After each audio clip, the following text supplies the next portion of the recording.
And what is going on, everybody? Welcome into the Bleacher Report app, your number one app for all of your different sports updates. Whether you're an NFL fan, NBA fan, college football fan, whatever you guys are, you can customize your feed to give you all different kinds of news. But today, we are going to be talking about the Jacksonville Jaguars. And I wish this were under better situation where, look, the Jaguars yesterday had a really big opportunity in their first Monday Night Football game in a dozen years. If the Jaguars had won that game, they would have had a number one seed in the AFC. But right now, the Jaguars sit as the number 4 seed, and we're all scratching our heads trying to figure out what the heck are the Jaguars right now. So many more questions than answers at this point, as the Jaguars lost 34-31 to the Cincinnati Bengals, the Joe Burrow-less Cincinnati Bengals at that, 34-31 in overtime. And it just was not a very good time. And look, now, as much as we wanted to talk about the AFC, getting the number 1 seed, where's our playoff ranking going to be? Now we're at the point where, okay, let's take a step back and kind of shift more focus at the AFC South, because the Jaguars right now are 8-4, and there's 2 teams right on the Jaguars' tail. Look, the Colts and Texans are both 7-5 right now. Now, luckily, the Jaguars do have tiebreakers over each of those teams, so they do have a little bit of leeway there. But man, with what transpired yesterday in the Jaguars game, Trevor Lawrence being hurt, a bunch of other guys being hurt, and just the way the Jaguars played and the issues that continue to keep happening with the Jaguars, it is definitely a concern. It's definitely a concern. And yesterday was a war of attrition. Look, Trevor Lawrence got hurt, ankle sprain. It looks like it wasn't as bad as it first appeared when you first looked at it. I mean, Walker Little stepped on it, and then Trevor Lawrence kind of fell on it. It almost looked like Trevor Lawrence was going to be out for the year. But it is coming out today that it's looking like it's an ankle sprain, and the severity is not as bad as we thought it would be. And look, there's still more information to come out. Doug Peterson has a press conference at 12:30 p.m. Eastern time. So that will probably be where we get updates. So we'll talk more about that later and figure out what exactly that means for the Jaguars. Christian Kirk got hurt on the first offensive player of the game with a groin injury, just a nasty looking injury. He was just limping off the field. That wasn't good to see. Walker Little, as if we didn't need another left tackle getting hurt. Cam Robinson gets hurt last week, and now Walker Little is hurt, and it looks like it's going to be pretty significant. So we're going to have another backup playing left tackle right now, which is very much less than ideal. Trey Herndon left the game with a concussion. And look, as much as we've all liked to kind of talk trash on Trey Herndon the last few years as Jaguar fans, I know I have myself. Look, this guy is a pretty good blitzer. And, he can get in there and really wreak havoc in there. And yesterday the Jaguars were blitzing, and quite frankly, just the pressure was not getting there. And it was unfortunate, but hey, it happened. So Foley Fatukasi, another guy on the interior of the defensive line, he got injured. He didn't come back, and we saw that they were gashing us in the run game, the Cincinnati Bengals. And we have Devon Hamilton in there, and we all know what happened with Devon Hamilton early in the season. All of a sudden, up in Detroit, he was seen on crutches, and he missed a significant amount of time, lost a bunch of weight. He is just getting pushed around out there. And, I mean, if I were the Jaguars, I'd place this guy as a healthy scratch for the rest of the season. I hope he builds back strength, because right now he is a liability, and Angelo Blackson needs to be in over him. And Tyson Campbell, since coming back from injury, look, he's had a hamstring injury earlier on in the year, and he came back against the 49ers, was not good, did get re-hurt. And yesterday against the Cincinnati Bengals, his worst game as a Jacksonville Jaguar, at least since his rookie season. And it was not good to see. Shout out to some people in the chat. We have Ruben in the building. It says Stroud is coming, my roundtable brother. And yes, we will get into all that later. Can't say I'm looking forward to it. And T Greek says going to be difficult. Yes, it is. So we have a litany of injuries. And of course, Cam Robinson got hurt early on in the season. So right now, we really faced our first big significant game where we have injuries all over the place. And, when you look around, the Jaguars' trenches right now are just really bad. Look, the Jaguars get no push in the run game. And I know during the first like September and October, it's like, okay, our run game is hurting a little bit. Maybe we can come back. Now, all of November came by, and November was probably the Jaguars' worst time in the run game. We're just getting no push, and Travis Etienne isn't healthy. Now that we're kind of approaching the middle of December, we have to kind of sit here and say, look, maybe our run game is just never going to be good. This is never going to be good. And there's just like no push. There's no holes getting open. Center Luke Fortner is a huge liability out there. He's getting pushed around all game. You also see the injuries or you also see Brandon Sheriff at right guard. He isn't playing very well either. And just the whole entire offensive line. And then now Walker Little is hurt. It's just not good. It's not good. The offensive line is not good right now. And the concerning thing is that there is pretty significant investment in the offensive line. I mean, left tackle Cam Robinson is making a bunch of money, but he's hurt. Walker Little was a second-round pick. Luke Fortner was a third-round pick. The Brandon Sheriff he paid a lot of money for. Anton Harrison was a first-round pick. And, Ezra Cleveland, you didn't give up much for him, but he's a free agent coming upon next year. So, man, we have a lot of issues right now at the offensive line, and we might have to accept the fact that we have no run game. I will say the pass game I liked. We were doing some pretty good things in the pass game. I thought, Ingram had a pretty good game, and, Parker Washington is another guy that had a good game. Shout out to him. He went in for the injured Kirk, and he had himself a touchdown catch. So that was good to see. T. Greek says, Trevor should talk to Patty Mahomes and find out his secret on how to recover from an ankle sprain in one day. Yeah, that's true. That's true. And we'll get into all that a little bit later. I just kind of want to do a little bit of a rapid recap of this game. But the overall thing about this game was that the defense was the biggest issue of the game, by far the biggest issue. They couldn't stop the run. And look, I think the Jaguars, all they really had to do was stop the run this game. If they just stopped the run, forced them in third and long situations, I think we would have had it. But the Jaguars' bread and butter all year has been being able to stop the run. But for some reason, it just wasn't able to happen this game. Mike Caldwell got completely outcoached by Zach Taylor, completely out-schemed. It was uncharacteristic of him. And like I said earlier, play Angelo Blackson over Devon Hamilton. Angelo Blackson was a healthy scratch. Also, Monteric Brown, Buster Brown is better than Gregory Jr. Gregory Jr. was getting picked on out there. I mean, when you look at Browning's numbers, guys, 32 of 37 from this guy, a guy that scored 10 points last week, a guy that basically has 6 quarters of NFL football under his belt, 86% completion percentage, 354 yards passing, 1 touchdown, 0 interceptions. Yikes. And Jamar Chase this game, 11 receptions for 149 yards and a touchdown. Boy, wouldn't it be nice to have a guy like Jamar Chase on your team. But Jamar Chase was absolutely killing it this game, and we had no answers for him.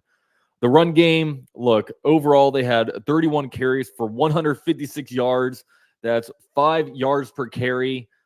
3 touchdowns. Mixon was killing us. They had a guy named Chase Brown who came back from IR.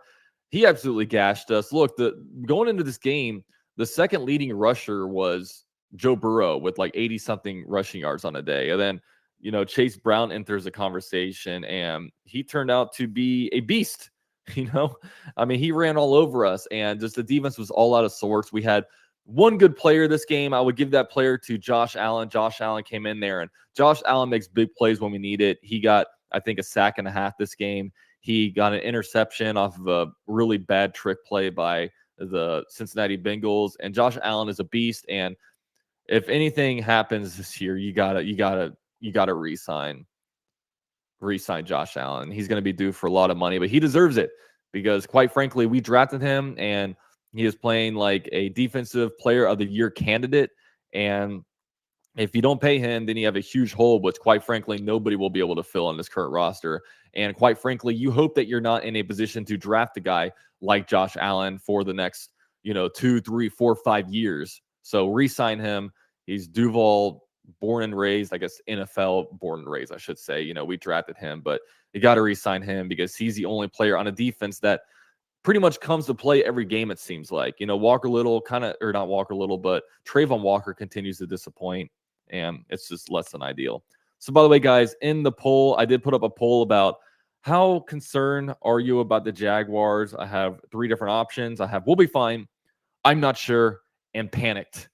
So far, we have 1 vote for panicked, and I can't really blame you. Luckily, the Jaguars do seem to, when they have a bad game, they seem to come back pretty decently.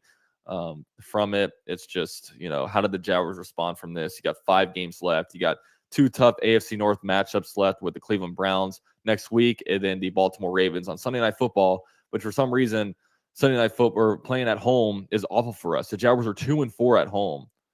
Just unacceptable to be honest. And you win all your away games. It's just crazy that they do that to season ticket holders. Now, the thing about this game was special teams was awful. And look, McManus has been so good for us this year. And look, last week he was 3 for 4, missed a long field goal, but it's like, you know what, McManus, you made most of these kicks. You missed a long one. That's fine. But he had one opportunity to make a kick and he missed it. He completely missed it.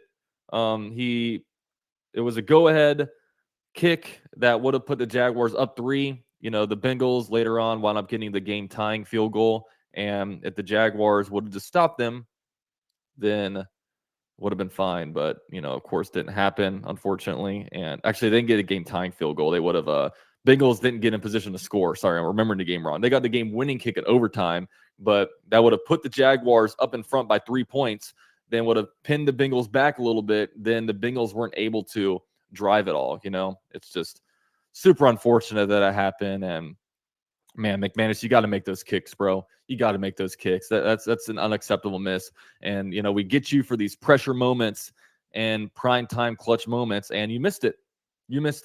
And even Logan Cook wasn't good. Logan Cook, the Jaguars punter, shanked a couple of punts. And even Parker Washington, while Parker Washington give him a ton of kudos on offense for being able to go out there and get that touchdown, and he made some key receptions. Parker Washington was a true asset on the Jaguars offense, but he is very sketchy on punt return. I mean, the punts go up there and he has trouble locating the ball. And it's like, why are you having so much trouble doing this? Like it's one thing to say, okay, well, he doesn't have a lot of experience in NFL games. It's fine. But look, I don't think punts go any differently in games than they do in practice. The punt, they don't in games, they don't go like this, and at practice they don't go straight. Like he's sketchy back there. But right now we don't have a lot of options with Agnew being hurt, with Christian Kirk being hurt. Now he's out there returning punts, and he was a true backup punter, but I don't know, he's got to figure it out because he dropped the punt. Of course he did recover, but that would have been really, really bad if he wasn't able to jump back on that ball. So, but the big question here, and the big question we pose is, can the Jaguars survive without Trevor Lawrence? Now, what do we know about Trevor Lawrence? At first, we thought it was worst case scenario. Trevor went down really weird. He threw his helmet out of frustration. It looked like that was not a pain thing, more of like a crap. Maybe I heard something pop, or, maybe I feel like I'm done for the season. He threw his helmet. He wanted to tough it out. He wanted to walk on his own power. He was seen, not carted to the locker room, but kind of being gingerly helped. But it does look like, according to multiple reports, which we'll get into Twitter during the back half of this segment, is it looks like the worst of it maybe is not there. The X-rays, they X-rayed him last night, and it's looking like everybody's saying it's a sprain. So the question is, how long is he going to be out for? I think best case scenario, he's out for a minimum of 2 games. I don't think he comes back in the Browns. I don't think he comes back against the Ravens. Maybe the following week he'll come back against the Buccaneers. But I think honestly, this is a 3 to 4 week injury. I mean, I think he misses the next 3-4 games. We'll be lucky to get him back by the Panthers games, which stinks. We have another Sunday Night Football game coming. We have, which is going to be critical. Big game for the Jaguars. We have that Sunday Night Football game coming. We have another big game next week against the Browns. And, really the 2 toughest games on the schedule left are the next 2 games. And he's definitely going to miss those games. So what do the Jaguars do? I know a bunch of people are talking about, okay, how can we upgrade from CJ Beathard? Look, we're going to rock with CJ Beathard. CJ Beathard, this is his 3rd year being a backup quarterback. This has been kind of waiting for his moment. Look, you can't trade for anybody. There's nobody just sitting out there available for you to get. Look, CJ Beathard, we're going to have to rock with him. And I wasn't mad at what I saw from CJ Beathard last game. Of course, the fumble on the first play was a little bit annoying, but look, he set us up in positions to win. I mean, he had that deep throw to Ridley that wound up getting negated because of a holding call that they called on Anton Harrison, which is unfortunate. I thought it was very ticky-tacky, but they called it. It's fine. It's whatever. And the Jaguars will have to go down, with that. But man, he put us in position, but penalties kind of cost us, and of course the defense can't hold anybody. Look, the defense this game, we went up after Josh Allen got the interception, we went up by 7 points, and then the defense just can't hold him. It's like, the defensive game is in your hands. Can you do something? And I like this game how the offense was able to respond. It was like the Bengals scored, but then we would score. Like I think this is actually the most ties in an NFL game this season. I mean, the offense kept bouncing back, and we were answering the Bengals. It's just, the Bengals got the ball last and won. And it's just very, very unfortunate. So, with Trevor Lawrence, we're going to get more information today. It does look like we avoided the worst case scenario, but it just, it just really, really stinks. So let's go ahead and go to Twitter now that we're in the back half of the show. So this is the big one that I saw, this tweet by Cameron Wolf, NFL Network guy. He says, Trevor Lawrence is a tough dude. Tried his best to walk off after ankle injury and avoid cart. Later in locker room, tried to stand on ankle before leaving in walking boots / crutches. Good news for Jaguars. Lawrence avoids season-ending injury. So even if he misses some time, he'll be back. So, that's the big thing. Just find a way to get into the playoffs. Look, I'm not even worried about this number 1 seed stuff anymore. I'm not worried about any of that. It's just find a way in the playoffs. I would like to win the division, but even if you don't win a division, the Jaguars are better in away games, quite frankly. It's kind of crazy. Here's this one. Overreaction. McManus hits that field goal right after the Trevor injury, and we win, and no one is talking like this. As long as Trevor come back before playoffs, we are fine. Which is true. There were so many bad things that happened this game. So Trevor gets that injury, right? But right before the injury, some water boy ran out on the field and cost us a timeout. I've never seen that before. A water boy legit cost the Jaguars a timeout. Unbelievable. And, the next play, Trevor gets hurt. And the play after that, McManus misses a field goal. Like, come on, dude.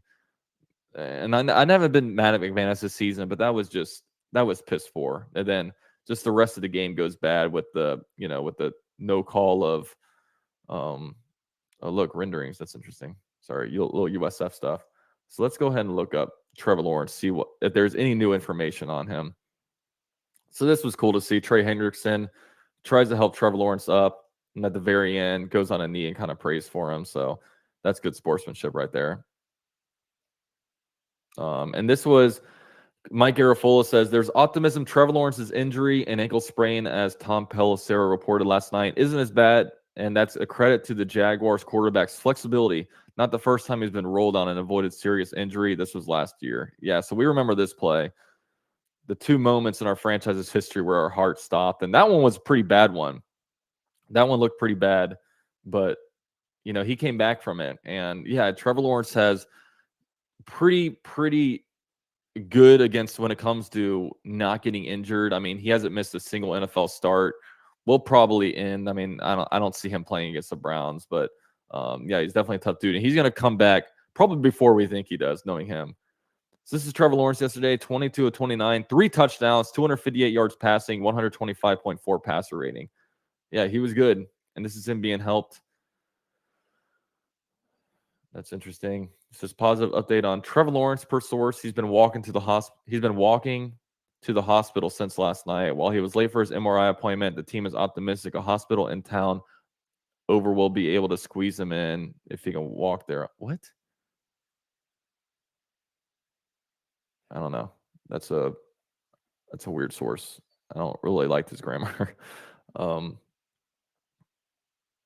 some more on this. Jordan Lucas says, out physical on both sides of the ball, out coached on one side of the ball, lackluster special teams day, injuries mounting. If Trevor Lawrence is okay, the Jaguar season is okay.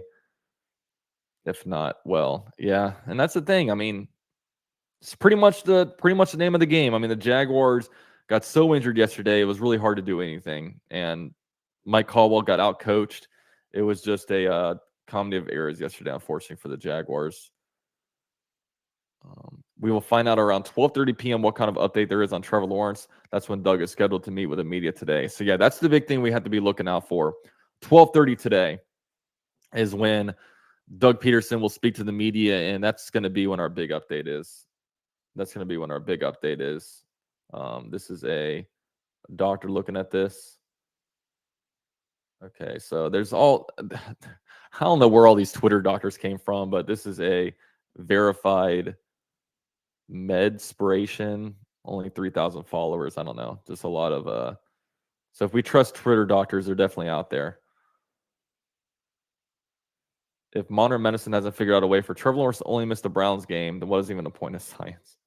Yeah. So let's look up the let's see what's trending around if we type in Jaguars. But man, this is a really worst case scenario for the Jaguars is if Trevor Lawrence gets like any kind of Jaguar game. I would rather get completely blown out 50-0 than to see Trevor Lawrence get hurt, to be honest. So yeah, shout out to One Smoot, nominee for 2023 Walter Payton Man of the Year award. Good guy. I've had him on the channel before. He's definitely a good dude and well deserved. Pressures allowed versus the Bengals. Ezra Cleveland, 6 pressures allowed by Ezra Cleveland, 3 by Luke Fortner. Geez, 2 by Hance, Little, Harrison, and Sheriff, 1 by ETN. Yeah, that's not good. Not a good offensive line game yesterday. I will say I like the pass game. I mean, Trevor Lawrence was having a good game despite not having a run game. And, you know, the one deep ball to Zay Jones that he stopped running on. He had a good throw to Calvin Ridley that he just dropped. I mean, Trevor Lawrence is a man on a mission. I mean, there's no question that he is a top 10 quarterback in the NFL in Trevor Lawrence. A lot of people like to talk down on his name because, I don't know, some people just like to see other people fail. But Trevor Lawrence is a top 10 quarterback, and he showed it, honestly, the last 3 weeks. After the 49ers game, tremendous game against the Titans, tremendous game against the Houston Texans, and great game last night. It's just rough. And yeah, this was a really good catch. I don't even know how many players on the Jaguars makes this catch. Like, I don't even see Ridley making that catch. So shout out to Parker Washington. You know, we might really have something in him. And look, the Jaguars have a pretty old receiver room. Look, we have Calvin Ridley about to get on a second contract, Christian Kirk on a second contract, Zay Jones on a second contract. The Jaguars are definitely old at that position. Josh Allen needs 1.5 sacks to break the Jaguars season single sack record. That's a big one. That is a big one. Hacker says, last night sucked and it might be even worse today, but with reports coming out that Trevor's ankle might not be as bad as it looked and the Jaguars potentially finding something in Parker Washington last night, perhaps that's something to get us through today. Yeah, and I guess moral victories, I guess, in that name. So let's see what the poll looks like. Now we have 2 votes on a poll. One says we'll be fine. One said they're panicked about how concerned we are about the Jaguars. So we'll see. Sean says Jaguars should probably fire GM Trent Baalke, but I think they still will win enough games that Shad will give them another year. Team isn't as talented as I thought, to be honest. Not enough to beat the top teams. Maybe I'm overreacting. And that's the big thing about me. The big concern that I have is just it feels like our offensive line just gets out physicaled every game. The Jaguars need to get a yard. The offensive line just doesn't get the push, which is very concerning if you're a Jaguar fan this season. And, you know, with all the investments the Jaguars have at the offensive line, they should be better. It's not like we're starting 6th-round picks out there, you know? Yeah, and this is the controversial thing right here. Is this a hold? I would probably say it's a hold, to be honest. I don't know. And I'm biased, but I would probably say that's a hold.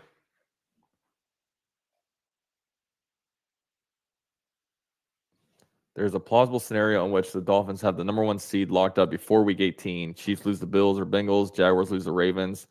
Dolphins win their next 4. Man, that stinks. Dolphins are looking good. Dolphins are playing some good football right now. Probably the best football in the AFC. I mean, Tyreek Hill is just an absolute animal. Hayes Carline says, I don't think we've seen a team lose a single game. It's quarterback, most dependable receiver, nickel cornerback, best run-stuffing defensive tackle, and left tackle. Just unprecedented punishing night for the Jaguars. Yeah, last night was a night of horrors, guys. Like, man, all of us were thinking, I was thinking easy win. I was like, there's no way Jake Browning is going to be able to come to Jacksonville and beat us. I mean, he had like 6 NFL quarters. He put up 10 points last week. And the way, you know, the Bengals they ran all over the Jaguars, which opened up the run game, which caused when they were in a third down, it would be like a 3rd and 2, and they were easily able to run and get it. Jamar Chase was just destroying our guy in one-on-one coverage when it comes to Jamar Chase versus Tyson Campbell. Just was not good. Shout out to Bryce Capers. He says, I want to be on the show. I play for the Gators. T-Law wife is a physical trainer. I heard you say he'll be fine, most likely a sprain. I'm not gonna lie, I would be surprised if he came back against the Browns or Ravens. Yeah, and I'm right there with you, man. I don't see him coming back the next 2 games. I think maybe Trevor Lawrence goes Superman mode and comes back against the Tampa Bay Buccaneers. That game will be in Tampa on Christmas Eve, so maybe that one. But it's just unfortunate, man. It's unfortunate everything that happened last night. It's unfortunate that the Jaguars even had a chance to win. Maybe this is a little bit better if the Jaguars, they don't call that hole on Anton Harrison. Kama really does get the ball at like the 2-yard line, and then we do our best to kind of get in the end zone, and we would have won it. And we're sitting here as number 1 seed with all these injuries, and we get to figure it out after a victory on Monday Night Football. But now it's just that doesn't happen. And look, honestly, does it feel like the Jaguars should have won that one? I mean, the Jaguars just it felt like the Bengals were the better team that night. And it might as well. I mean, I don't think Joe Burrow could have done any better last night than Jake Browning did. It's just, there wasn't much game tape out on him. And I don't know what the Jaguars' game plan was this game. They don't get pressure with 4 people. The blitzes weren't getting there. Maybe Trey Herndon being out affected that, but, was not great. Was not great. So let me switch this back to the solo cam. That'll be enough of Twitter. But overall, guys, what is the state of the Jaguars right now? The Jaguars are 8-4. Okay, we're the number 4 seed at this moment, but at this moment, I'm not even that concerned about seeding. Look, we have an opportunity against the Ravens in a couple of weeks to maybe get the head-to-head against them, but right now it's all about, can we do enough to be able to keep the AFC South division title? And look, the Jaguars are 8-4, and both the Colts and Texans are 7-5. They do play each other this season, so one of them will get knocked down. But we got to hope that, honestly, on a week-to-week basis, we got to be big time. Whoever the Texans and Colts are playing, we got to be big fans of the other team. It's coming down to that moment where we probably need some help, because unless the Jaguars go 5-0, we're going to need some help by these teams kind of losing. So, we'll see what happens there. The Texans are playing some good football, and it's not ideal. Bryce says, the real question is, how do you feel about CJ maintaining 2 games? I mean, CJ, I've liked the way CJ Beathard has played when he's needed to play. He played, I think, pretty well last night. I think he was like 9 for 10 or something like that. I mean, he was throwing the ball around pretty well. I don't feel bad about CJ. I think you could definitely do a lot worse than CJ. I think if you look up there at the New York Jets, that is a lot worse than anything CJ is. But, he's not Trevor Lawrence. He's not a top 10 quarterback. We just got to hope he can game manage well. I am very nervous because the Jaguars don't have a run game, and the offense is basically relying on the passing game. And with the way the offensive line is playing, I don't know. The state of the Jaguars right now, we need to play another football game to get us out of this funk. That's all I got to say. So we'll see how that goes. But thank you guys so much for tuning into the Bleacher Report app for a post Monday Night Football stream. I know we're all not feeling very good about ourselves, but it is what it is. But the Jaguars are still 8-4. They still control their own destiny to win the AFC South and to get a playoff game. It's just the Jaguars have Doug Peterson. I trust him as a head coach, and I hope that, I think we have the right people in the building to turn this around. It's just, we'll see how the injuries shake up. Definitely watch out at 12:30 for an update on, Trevor Lawrence from Doug Peterson when he goes up there in the press conference. So, with all that said, really appreciate you guys all for being here. This is the Bleacher Report app. Like I said, guys, you can customize your feed however you guys want it to. I know for myself, I get all different updates on the Jaguars, the Orlando Magic are my NBA team, the UCF Knights are my college football team. So I get all different updates on that. You guys can customize it all right there. And shout out to Bleacher Report for letting me come on here and talk about the Jaguars for you guys. Jaguars play the Browns in 5 days in Cleveland. So big one coming up. Backup quarterback versus backup quarterback. We'll see how it goes. Thanks for tuning in. Go Jags.